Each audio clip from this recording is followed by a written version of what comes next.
নমস্কার, আমি নীলাক্ষী। আমার আহারে আপনাদের সব্বাইকে স্বাগত। নিরামিষ দিনে এইভাবে যদি ছোলার ডাল দিয়ে কুমড়োর তরকারি, লুচি, পরোটার সাথে বানিয়ে কখনো খান, তাহলে দেখবেন খুবই ভালো লাগবে। তো চলুন দেখে নিই কীভাবে বানিয়েছি আমি এটা। প্রথমে গ্যাস অন করে একটা কড়াই বসিয়ে তার মধ্যে দিয়ে দিলাম 1 চা চামচ গোটা জিরে, 1 চা চামচ ধনে, একটা শুকনো লঙ্কা আর 2টো এলাচ। এগুলো সব ভালো করে ভেজে নেব। ভালো করে ভাজার গন্ধ ছাড়লে ঠান্ডা করে এগুলো গুঁড়ো করে নেব। একটু দানা দানা থাকবে, খুব মিহি করার কোনো দরকার নেই। এরপর কড়াইয়ের মধ্যে 3 টেবিল চামচ সর্ষের তেল দিয়ে তার মধ্যে দিয়ে দিলাম কালো সর্ষে হাফ চা চামচ, 5 ফোড়ন হাফ চা চামচ, একটা তেজপাতা। ভাজা হয়ে যাওয়ার পর 200 গ্রাম মতো ডুমো ডুমো করে কাটা কুমড়ো, 2টো মিডিয়াম সাইজের আলু আর 2টো চেরা কাঁচা লঙ্কা দিয়ে দিলাম।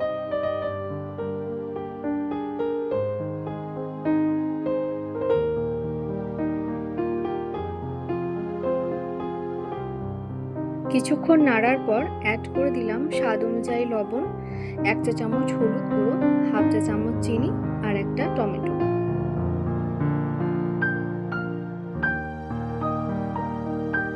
একটু নেড়ে নেওয়ার পর দিলাম 1.5 টেবিল চামচ আদা বাটা। তারপর ভালো করে কষানোর পর দিয়ে দিলাম 1.5 কাপ আগে থেকে সেদ্ধ করে রাখা ছোলা।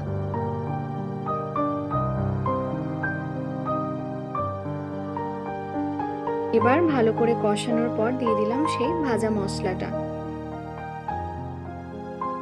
আর কোনো কষার দরকার নেই। এবার একটু নাড়ানোর পর পরিমাণ মতো জল দিয়ে ঢাকনা দিয়ে হতে দেব 10 মিনিট।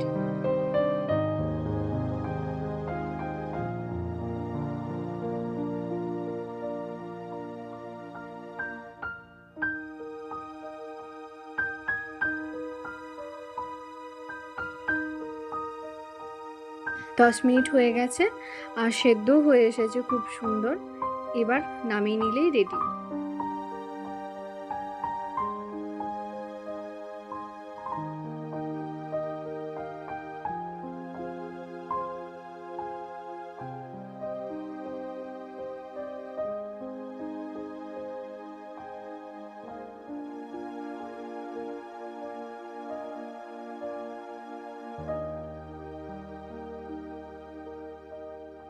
এই রেসিপিটা যদি আপনাদের পছন্দ মতো হয় তাহলে একটা লাইক করে দেবেন। আর আমার চ্যানেলে যদি নতুন হন তাহলে তাড়াতাড়ি সাবস্ক্রাইব করে দিন। পাশে থাকা বেল আইকনটিও প্রেস করে দিন, যাতে সবার আগে আমার ভিডিও আপনার কাছে পৌঁছে যায়।